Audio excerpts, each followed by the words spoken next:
நண்பர்களே வணக்கம். யாராவது நம்ம பத்தி இத ஏதாவது தவறா பேசிட்டா, நமக்கு என்ன வருது? கோவம் தான் ஃபர்ஸ்ட்டு வருது.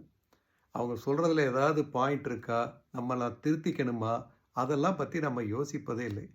இது மாரி தான் எதுக்கெடுத்தாலும் கவலைப்படுறது, கோவப்படுறது, அச்சப்படுவது, இல்ல பொறாமப்படுவது, இல்ல தவறான விஷயங்களுக்கு ஆசைப்படுவது.